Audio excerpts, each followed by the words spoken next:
స్వాగతం. నా పేరు మారేశ్వరి అండి. నేను ఏరంకి ఏడుకొండలకను అలివేలు మంగతాయారికి పుట్టాను. మా అమ్మ నాన్న నా పెళ్లి కామునిపై ఇడిపోయారు. మాది పోలవరం అండి, పుట్టినిల్లు. ఇడిపోయారండి. ఇడిపోతే మా నాన్న ఏం చేశాడంటే నాకు పెళ్లి చేయమంటే అది నాకు పుట్టలేదు, నేను చేయను అన్నాడు. చేయనంటే మా అమ్మ పెద్ద మనుషుల్లో పెడితే ఆ పసుపు కుంకాల కింద ఆ 13 సెంట్లు ఉన్నర ఆ స్థలాన్ని రాసిచ్చాడండి. రాసిచ్చి పెద్ద మనుషులు సంతకాలు పెట్టారు. పెడితే అవి మా అమ్మ వేరే చోట పెట్టి డబ్బులు తీసుకొచ్చి నాకు పెళ్లి చేసింది. పెళ్లి చేసి నన్ను ఇసనపేట మండలం చండ్రుపట్ల గ్రామం ఇచ్చారండి నన్ను. మా ఆయన 10 నెలలకే చనిపోయాడండి.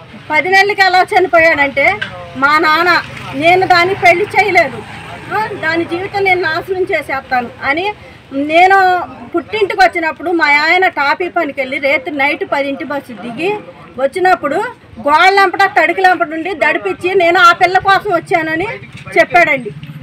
చెప్పితే అది మా ఆయన కడుపులో ఉన్నాడు. మందు డబ్బా కొనిచ్చేసేసి మా నాన్న చచ్చిపోరా నువ్వు లంచి కొడక, నీ పిల్లను అత్త లాడ్జింగ్లు పెట్టుకొని బతుకుతున్నారు అని అన్నాడండి. అంటే ఆ అనుమానంతో నా భర్త చనిపోయాడండి. చనిపోతే నాకు 9 నెలలు గర్భిణీ అండి, నిండు సోలాల్ని. కనీసం మా తమ్ముడు కూడా, నా తండ్రి కూడా, నా పైనోళ్ళు కూడా, మా నాన్నేపోళ్ళు కూడా ఒక్కళ్ళు కానీ నాకు వచ్చి చూడలేదండి, ఓదార్పునివ్వలేదండి. మా అమ్మ తీసుకొచ్చిందండి పోలవరం. తీసుకొచ్చాక ఇక్కడ పురుడు పోసుకున్నానండి. పురుడు పోసుకుంటే మా అత్తగారు వాళ్ళు అక్కడ మా అమ్మాయిని పంపియ్యం, మా పిల్ల వయసులో ఉంది, మళ్ళీ పెళ్లి చేస్తామేమో, మేము పంపియ్యం అని సెటిల్మెంట్ చేసుకొని 40 సెంట్లు పొలం రాపించుకొని నన్ను పోలవరం తీసుకొచ్చేసారండి. పెద్ద మనుషులు సంతకాలు పెట్టించేసి అక్కడ ఇక నేను అక్కడికి వెళ్ళే అవకాశం లేకుండా నన్ను పోలవరం తీసుకొచ్చేసారండి. పోలవరం తీసుకొస్తే అప్పటి మా పాపకు 3వ సంవత్సరం వచ్చేంత వరకు మా అమ్మ నేను కలిసి ఉన్నవండి. నన్ను 2వ వివాహం చేసుకోమంది మా అమ్మ. ఫస్ట్ సంబంధమే నాన్నటి చేశాడు, 2వ సంబంధం నేను చేసుకోను, నాకు ఇష్టం లేదు, నేను చేసుకోను, ఈ పిల్లని చూసుకుంటే నేను బతికేస్తాను, నాన్న నీకు అండలేడు, నేను నీకు అండయి ఉంటా, నాకు నా పిల్ల అండయి ఉంటుందంటే దానికాడ మనసు బద్దలు వచ్చేసి నా కొడుకే గొప్ప అన్నట్టు మాట్లాడింది. అయితే నీ కొడుకు నువ్వే ఉండండి, నేనే వెళ్తానన్నాను. అప్పటికి కూడా నేను ఇంట్లో కొంటే కదలలేదు. ఈడు మంచోడని నేను వెళ్ళి తమ్ముడు అమ్మ ఇట్ట అంటుంది, నాకు పెళ్లి చేసుకోవటం ఇష్టం లేదు, ఆ స్థలం శరిసకం వేసుకొని ఉందాము, నువ్వు అద్దుకుంటున్నావు, నీకు అన్యాయం జరగకూడదు, నీకు పొలం ఆట ఇచ్చారు, అయినా సరే నీకు అన్యాయం జరగకూడదు, ఆ స్థలంలో ఇద్దరు శరిసకం చేసుకుని ఉందామంటే ఇంట్లోకి వచ్చిన తర్వాత 5 రోజులకే తల్లి కొడుకు ఒకటై నన్ను కొట్టారండి. ఇంటి పక్కన వాళ్ళు ఆడ అడ్డొస్తే నన్ను ఈ మెల్లన్నీ ఇరిసేసాడండి. ఇరిసేస్తే అవి చదువుకోవడానికి చాలా టైం పట్టింది. నేను కుట్టు మిషన్ కుట్టుకొని బతుకుతానండి. అప్పటి నేను అద్దెలకు వచ్చేసానండి. అద్దెలకు వచ్చేసేసి అద్దెలకు వండుకుంటా 6 రూపాయలు దాచుకుంటా మిషన్ కుట్టుకుంటా బతికానండి. బతికితే ఈలాగా తల్లిని కొట్టేశాడండి. తల్లిని కొట్టేస్తే తల్లి వాళ్ళ పుట్టిన ఊరు వెళ్ళిపోయిందండి. నల్లమూడి జగన్నాథపురం వాళ్ళ పుట్టిన ఊరు, అక్కడికి వెళ్ళిపోయిందండి. తండ్రిని కొట్టాడండి. తండ్రి వెళ్ళి మంగళోళ్ళ ఇంటికాడ ఉంటుండండి. పోలవరం గ్రామంలో మంగళోళ్ళ ఇంటికాడ తండ్రి ఉంటుండు. తల్లిని చారదీట్లా, తండ్రిని చారదీట్లా. వాళ్ళ కూతురిగా నాకు వాళ్ళ బాధ్యత నాకు లేదండి, కొడుకు తీసుకోవాలి, ఆ స్థలం నాది. కానీ దొంగ కాగితాలు రాపిచ్చేసాడండి. నేను ఎన్ని కాగితాలన్నా దొంగకి రాపిచ్చేస్తాను అడుగుతున్నాడండి. అయినా సరే నేను వదిలేసా. నా కూతురు మెచ్యూరికి అయ్యిందండి. మెచ్యూర్ అయ్యాక నేను పెద్ద మనుషుల్లో పెట్టానండి. నాకు ఆ స్థలం కావాలి, నాకు ఇప్పించండి, మరి న్యాయం జరిపించండి అని ఏముగారి దగ్గర పంచాయతీ పెడితే ఏముగారిని బుజ్జి గారిని తలకిందలు చేసేసాడండి. తలకిందలు చేసి ఎప్పుడూ లంజన్న మాటనండి, లంజా అంటవేనండి నన్ను.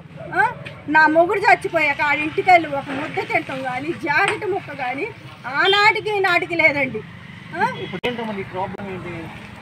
అప్పుడు ఆ స్థలం నిమిత్తం పంచాయతీలో పెడితే 1 లక్ష రూపాయలు ఇచ్చారండి. ఆ 1 లక్ష రూపాయలు నేను అద్దెలకు ఉండే కాడ బోళ్ళంత అప్పులు చేసుకున్నానండి. నా పిల్లలు ప్రాణం బాగోపోయిన హాస్పిటల్లో కూర్చుంటే చాలా అప్పులు అయిపోయినాయండి. అప్పుల నిమిత్తం 1 లక్ష రూపాయలు అయిపోయినాయండి. అయిపోయాక ఇట్టా నేను కుట్టు మిషన్ కుట్టుకుంటా, రూపాయి కూడబెట్టుకుంటా. నేను పోయిన సంవత్సరం సొంత ఇల్లు కొనుక్కున్నానండి. 6,50,000 నా బావగారు, మీరైనా నా బావగారు ఫోన్ నెంబర్ ఇస్తా కనుక్కోండి. 6,50,000 నా స్థలం నిమిత్తం నా బావగారు ఏమన్నంటే నువ్వు మరదలమైనా నా కూతురు ఉండవు, నువ్వు నా కూతురు, నేను నిన్ను చూసుకుంటాను, నా అత్తగారు నా తల్లితో సమానం, నా అత్తగారు నా తల్లితో సమానం, మా తోటకాళ్ళు మా అక్కతో సమానం, మా బావగారి పిల్లలు నా పిల్లలు, వాళ్ళు ఆదరించి 6 లక్షలు నా చిన్నమ్మ బాధపడుతుంది ఇంటింటికి తిరుగుతుందని 6,50,000 తీసుకొచ్చి ఆ ఇంటోళ్ళకే కట్టి మేము వాళ్ళ దగ్గర ఇళ్ళ స్థలం కొనుక్కొని ఆ ఇల్లు ఇంటి కాగితాలు రాపించుకున్నామండి. రాత్రి నేను చెప్పపాఠం కాదండి, నేను చిన్న చిన్న వడ్డీలకు ఇచ్చుకుంటా, అవి రిటర్న్ తిప్పుకుంటా 2 బండ్లు నేను తాకట్టు పెట్టుకున్నానండి. తాకట్టు పెట్టుకున్నప్పుడు రాత్రి బండి కోసం ఒక అతను వచ్చాడండి, తీసుకొని అది తొందరగా ఇది అవ్వలేదండి, రెస్పాన్సిబుల్ అవ్వాల.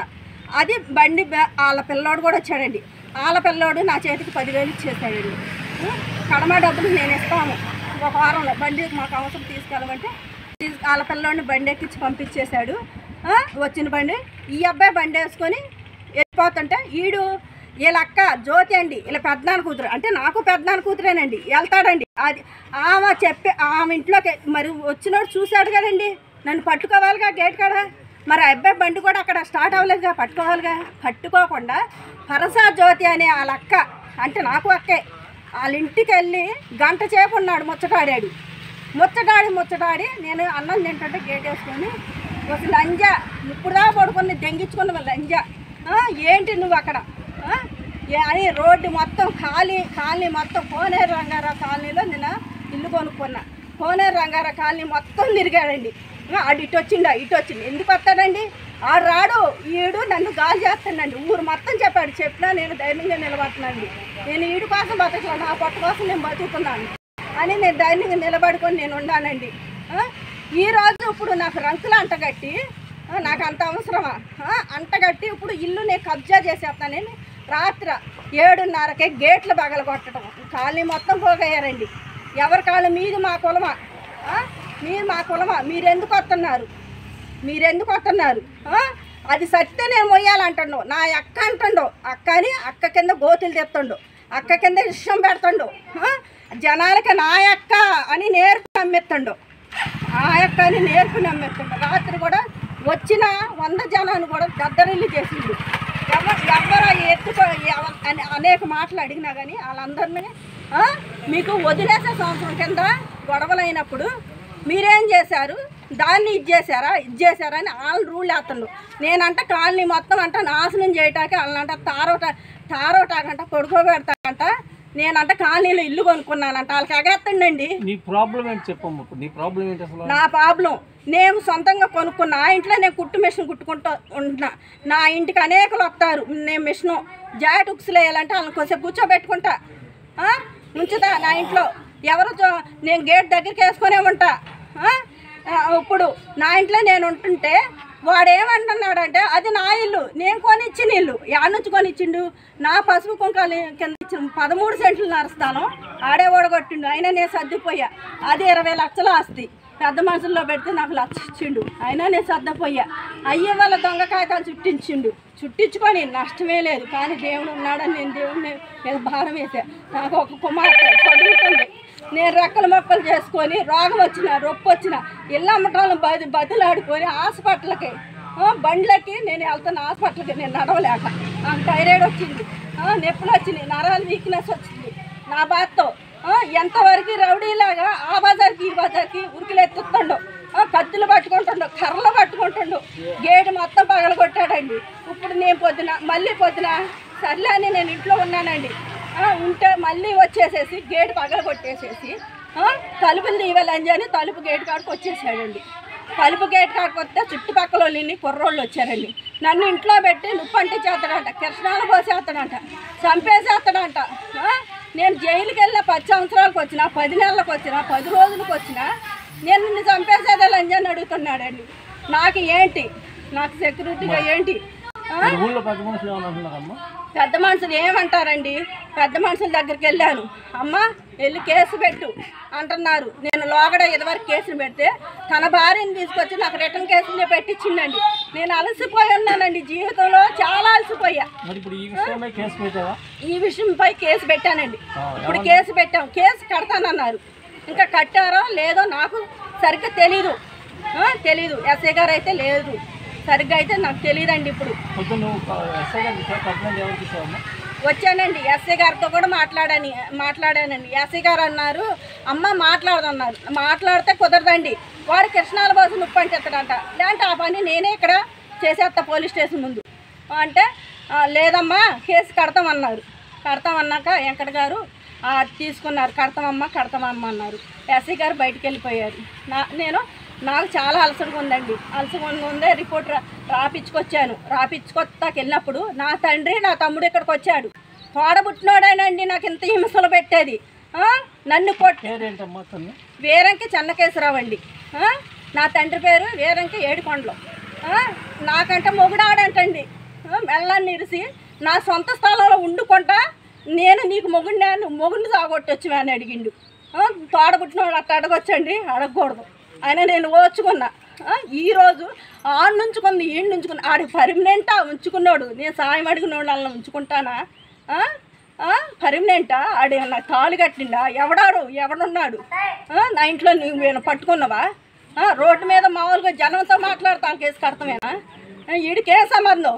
వీడింటికి వెళ్ళి ఒక ముద్ద తెల్ల, ఒక జాయిడ్ ముక్క ఎరగను.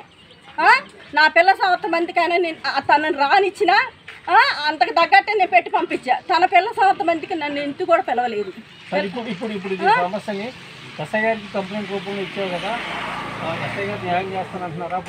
న్యాయం చేస్తానంటున్నారండి. న్యాయం చేస్తున్నారు అన్నారు. దీని గురించి గట్టి చర్య తీసుకోవాలి. ఏంటంటే నన్ను ఇప్పుడు ఇంట్లోకి రానియడంట. ఆ ఇల్లు తన్నంట. దౌర్జన్యం చేసేస్తానని పొద్దునే అండవు. కబ్జా చేసేస్తా ఇల్లు నాది, నేను కొనిపెట్టా. యాడ్ నుంచి కొనిపెట్టాడు? 13 సెంట్లన్నర నా పసుపు కుంకాలు ఇచ్చిందే ఓడగొట్టి ₹1,00,000 ఇస్తే అప్పులకి చాలా నేను ఉండే అద్దిల్లు. నాకు రక్షణ కావాలండి. రక్షణ కావాలా. ఎనీ టైం అటు కాపు కాసినట్టు ఇంటి చుట్టూ తిరుగుతుండవు, బాళ్ళ లెక్క చూస్తుండవు. ఇంటి చుట్టూ తిరుగు అక్కడ పరస ఉంది. ఆయన వాళ్ళ ఇంట్లో కూర్చుంటుండండి. పిలిపియటండి, ఫోన్ చేసి పిలిపిటు.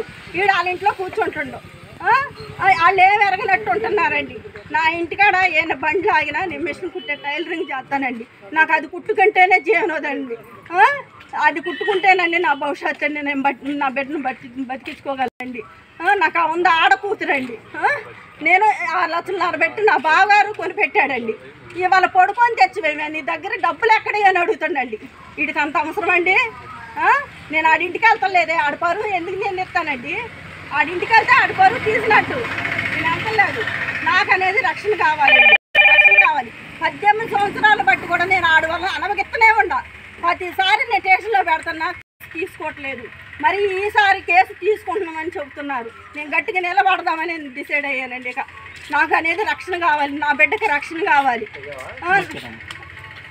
ఇదేనండి నేను కోరుకునేది.